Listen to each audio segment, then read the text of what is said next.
Seriously, I just had it. Hey everybody, today's video we're going to be discussing a couple of things that have been kind of bugging me a little bit. Since I purchased my FD, it came with a bunch of aftermarket goodies, single turbo, front mount, power FC, fuel pressure regulator, stuff like that. A lot of the installs that were done were kind of half done or not done to my liking, and one of the issues that I'm having right now is a really bad power breakup right around 5,000 RPMs, and I've done a ton of research on this online, looked at all the forums. There are a ton of people that are saying it could be this, it could be that. I have a laundry list of things that I think it could possibly be. So I'm starting with fuel and I'm working my way up. I sent out my injectors. I have a second set of injectors. I sent them out to be professionally cleaned, and I'm going to be swapping them out. But whenever I pulled the upper intake manifold off to look at some other stuff, I ran into the rat's nest, and a lot of the vacuum lines are kind of messed up. Some of them aren't there. Obviously this is JDM, so it doesn't have the EGR, solenoid or any of that stuff in there. But a lot of the installs that I found were just kind of half-assed and not done properly. And so while I'm in there, I'm going to be doing that. I already have the upper intake manifold off, and I don't want to bore everyone with that, but we're going to dive in here and just take a look at things so that everyone can see what's going on and what I've been up to. There are a couple of differences in the intake and in the rat's nest. Down right in here, there should be an actuator inline for the EGR, and there are also some other unused vacuum lines here and over here and down and through here that are unused because this doesn't have EGR.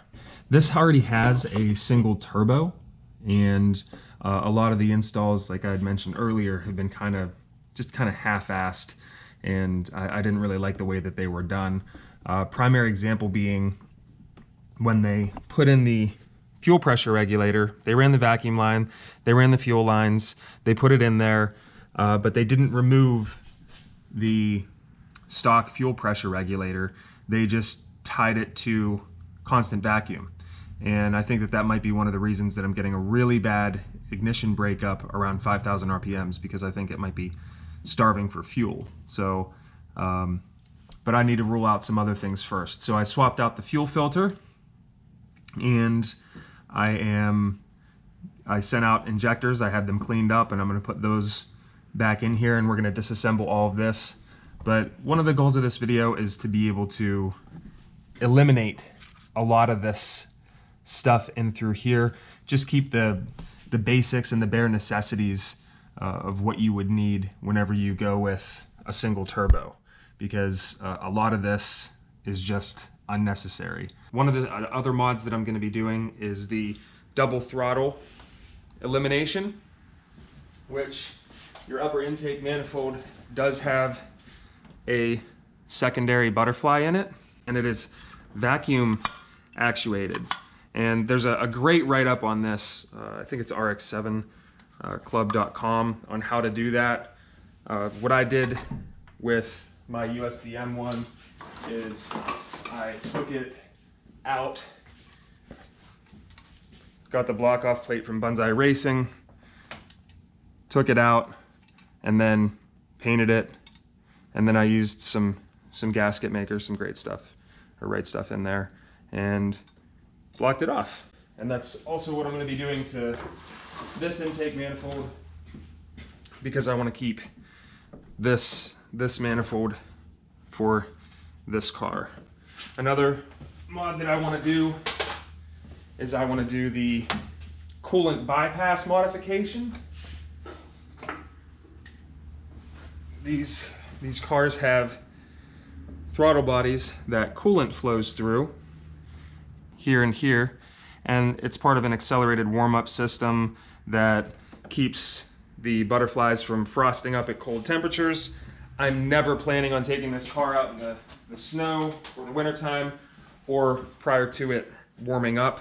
So eliminating that is going to be one of the more fun things to do to clean up the engine bay. You've got two lines here and one here for that.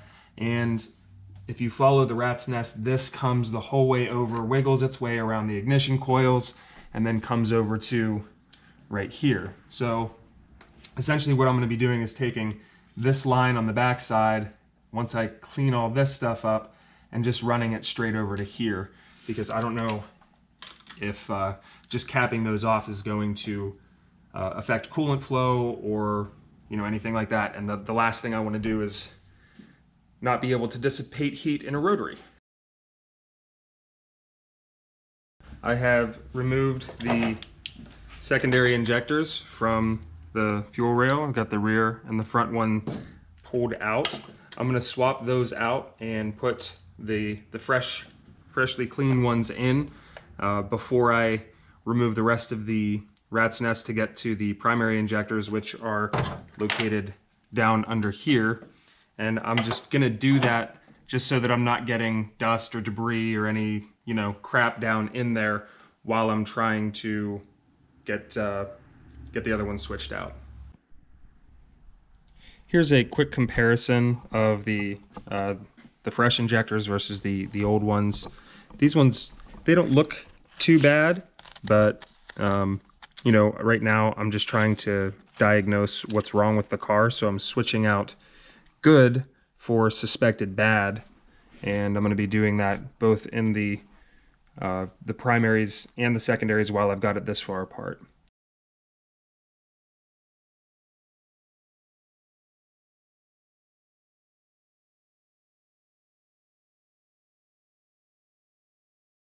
Before we get started in here pulling the rat's nest out, it looks like it only has just a few bolts that hold it down in through here, but it also connects to some coolant lines and a couple of fuel lines over here. You've got your feed and your return off the back side of the fuel pressure regulator. So we're gonna have to disconnect those lines in order to pull the whole thing out. The end desired result for me is I'd love to get rid of all of this. And that's possible to do because I'm already running an aftermarket ECU, and a lot of this stuff is already disconnected. You can see right here the FPR solenoid doesn't even have a vacuum line running to it. So hopefully that'll clean things up a little bit and make things a little bit more easily accessible. We'll also be getting rid of, this little guy as well. I'm just going through the rat's nest here, and I'm looking at all these controllers and the solenoids and stuff that are in here, and I'm trying to kind of narrow down just mentally what's important and what's not, and there are a bunch of them in here. The first ones that you'll see are actually these guys. They sit right underneath the upper intake manifold, and they're controllers for, they're solenoids for your stock twins. You've got a pre-control and a controller in those, like one's for the wastegate and one's for the turbo pre-control. I think that the one on the left is the pre-control and the one on the right is for the wastegate, and that's as you're facing the vehicle.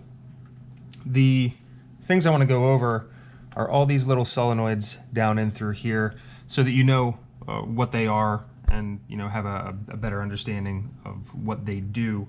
The first one we're going to go over is this. This is a charge relief, and it's actually tied in directly to the third one that we're going to talk about here, which is the charge control solenoid valve. And basically what those guys do is they'll via vacuum and solenoid switches and sensors let the turbo, the twin sequential turbos work. So they're not going to be necessary for my application here. The second one is for this guy here. This is for the double throttle control. And the way this ties into the vacuum on the front side, just beyond the throttle body, and it comes down in through here, and then it shoots off over here and comes up and plugs into the double throttle control. I'm going to be eliminating that completely and putting a block off plate over it, not only so I can neaten up the engine bay, but so I can get rid of the second one. So far we have 1, 2, 3 that I can easily eliminate. This one here is also a turbo controller. So being that I have a single turbo and aftermarket ECU, I will not be needing that. There's a blank spot here, and that's where the EGR solenoid should be. And obviously, I'm not gonna need that since it doesn't exist. After the EGR comes the switching valve and a relief valve, which are these two, which are for the bypassing unit that come up in through here and it works its magic. I'm gonna be eliminating this as well. Lastly, well, almost lastly, this guy here is for the fuel pressure regulator. If you're running stock ECU, from what I've read and what I understand, that's important to keep. It'll plumb in to your FPR back here, and then it'll come up, and then this will loop around and plug into source on the back side. And whoever put this thing together kind of did it goofy. I do have an aftermarket fuel pressure regulator here, but the stock FPR is still here and it's plugged in directly to vacuum, I think just so that it stays, you know, completely open and free flowing all the time.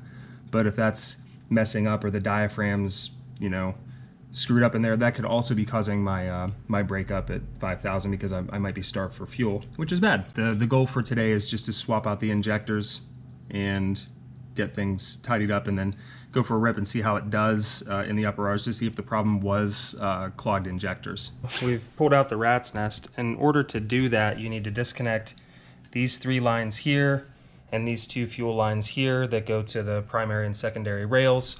And what I've done is I've separated all of the solenoids. There are 3 screws on this side and there are a few on this side, and then the whole thing comes off. I'm probably going to separate that even a little bit further prior to putting it back in, just so I can diagnose stuff. I might even just put this section back in just for the time being, with the possibility of eliminating this coolant line, as I will probably bypass the accelerated warming system. So that's where we are at the moment. Things of note and importance: this line right here, which tees off here and here, they go to the oil metering pump. So those vacuum lines are very important if you're still running your oil metering pump. And if you're not going to put this back in, you're going to need to get a vacuum line that will connect here and tee off and go back to those 2 spots on the oil metering pump underneath. So now I've separated all of that from the basics here. What I did is I took off all the solenoids, the vacuum lines, and I put it back together. The reason that I'm doing this in particular is because I want this vacuum source so that here and here, those vacuum lines can go down to the oil metering pump, and it'll just make things a little bit cleaner under there for my test run. And once I get it back together, if it runs okay, then I will worry about teeing this off and eliminating all these brackets and the rest of these unnecessary lines. Now that I've got all of this exposed, I have access to my injectors here, which I want to swap out while I have everything apart. I know that swapping out the secondaries here and here was my primary focus, just to make sure that if I had a clogged injector and I wasn't getting enough fuel, I wanted to make sure that that was why I was having my breakup. But while I'm this far in, I'm going to swap out these 2 injectors as well. Okay, I've pulled out the primaries here and here, and you need to be really careful whenever you're pulling these guys out. You need to twist and pull and twist and pull and twist and pull. If they haven't been out in a long time, you can expect to spend about 10 minutes just wiggling these guys out just to make sure you don't damage them. You don't want to take a screwdriver and pry them up, because the top portion of them, you know, it's plastic and you don't have a whole lot to pry on. And if you do, you'll snap the whole top off and it'll render the injector completely useless. So just a little tip.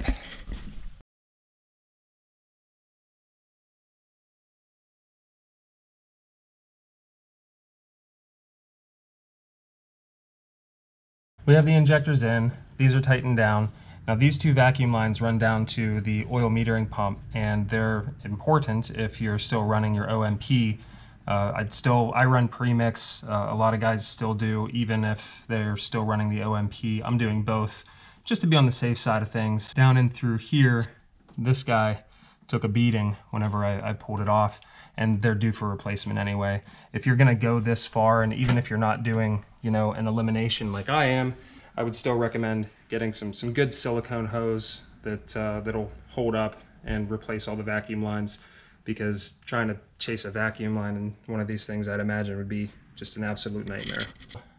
After about 10 seconds of careful consideration and looking into things, these vacuum lines that run down in through there, especially the one under here, it's below the anti-surge valve, which is on the front end of the feed for the primary injectors, and it's way under there. So I'm gonna have to pull off both of the fuel rails anyway in order to get to those lines. You want to be careful of these lines right here, because those are your oil metering pump lines, and those are what feed your oil injectors. So you want to be careful not to damage these guys whenever you're pulling out fuel rails and whatnot. I've removed the fuel rails, and I just set them off to the side up here for the time being, so they're just kind of hanging out. I'm going to replace this FPR line. Right now, normally this would come over and go to the fuel pressure regulator solenoid, which is in the rat's nest underneath. It's the furthest one to the right. But I believe that they hooked it here to here just so that it runs open all the time, which gives the aftermarket fuel pressure regulator the ability to regulate the fuel. So I'm going to replace this line, and this line, and you know, if it runs right, I'm going to pull it all apart, and then I'm going to do the tap trick here and eliminate the stock fuel pressure regulator altogether. We're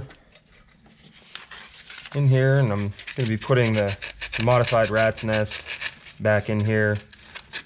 The reason I'm doing all that, one is for the fuel lines, and two, so that I can have these vacuum lines here that'll go down to my oil metering pump injectors. They need a vacuum source. So one of the things that I like to do is just tidy up the grounds, because I know that can be an issue in any car, but particularly these ones. So anytime you have a ground point where, you know, metal meets metal, it's always good to just kind of clean things up. Now eventually all this will be gone. The wiring will be simplified. I'll be pulling out all the unnecessary wiring and all that stuff, you know, capping that off and just getting things where I want them to be. But again, I can't do any of that until I fix the breakup that I'm having in the upper R's, which amidst all my research online, I have not been able to find a tried and true solution to fixing that.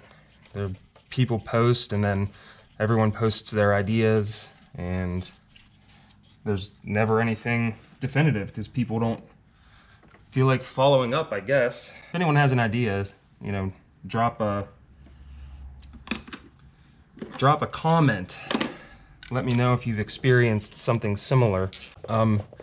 Putting this back in because I currently don't have the block off plate. It is on order. This car is probably gonna have a conniption when I go to fire it up. Why did you unplug all my stuff? Yep, let's see. Because your stuff was unnecessary. I'm bypassing the accelerated warm-up. I'm using the stock hose, and I'm just gonna weasel it over in through here so that I don't have to cap that off, because I don't know how it might affect coolant flow. And there we have it, modified rat's nest installed and coolant bypassed. Now that we're ready to put the upper intake manifold back on, you'll notice that I blocked off this guy here. It's a vacuum supply for the chamber. I've kept the PCV and this guy here, and I've looped this just because I didn't have enough nipples to block those guys off, or caps, I guess, or whatever. I'm going to be leaving the double throttle control actuator unplugged, which will leave these butterflies open. That'll be eliminated later on once I diagnose the breakup. Cleaned up the throttle body. I did end up pulling off that little solenoid back here on the throttle body just to ease getting it in there. Reconnected all my intercooler plumbing, throttle body, vacuum lines, all that fun, happy stuff. So at this point, we are looking at firing it up, and let's keep our fingers crossed. Let's hope this bad boy doesn't do anything goofy. All right, moment of truth. So nervous.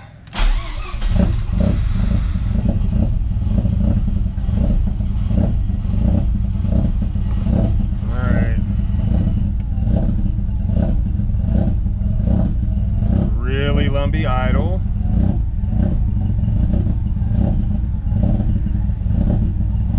I don't know if that's fuel related.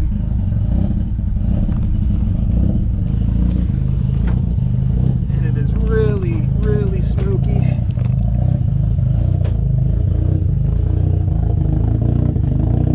Way smokier than usual.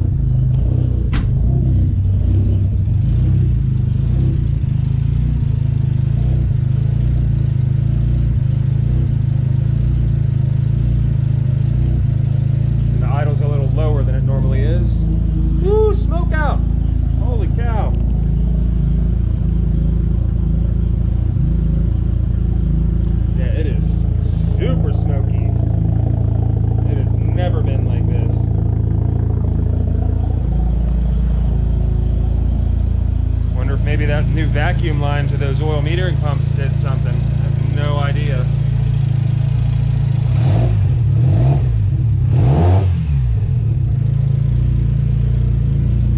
Close it.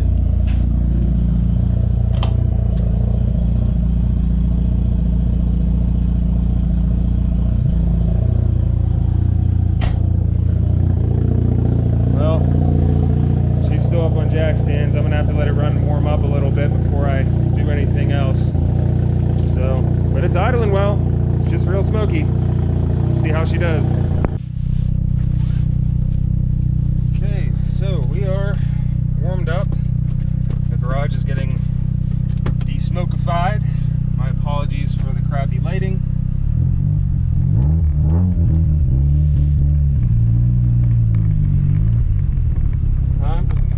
Voyage. To say I am nervous would be an understatement. I am freaking out internally.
Well, shit.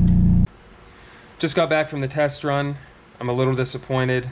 It's still breaking up really bad, just like it was in the upper hours, right around 5 grand. If you give it 20 to 30% throttle, it'll build boost and it'll, you know, run the whole way up. But as soon as you mash the throttle and run it wide open, it just pops and like it's Rice Krispies. It's crazy. It's been doing that since I bought the car. I haven't been able to diagnose it yet. I know that there are other people on the forums that had similar issues, but no one's been able to figure it out. I don't know if it's ignition related or potentially spark plugs. I doubt it's fuel at this point because I've drained the tank, and I have replaced the fuel filter, and I've replaced both the primary and secondary injectors. I'm just gonna have to monkey around and maybe buy a data log it to actually record some of the pulls that I'm doing. So I was just kind of hoping that would be the issue, and maybe I had a clogged injector, but that's not the case. So it's back to the lab again, and try to figure something else out. So until next time, signing off, and we'll get this thing going sooner or later. Don't forget to like and subscribe. Thanks.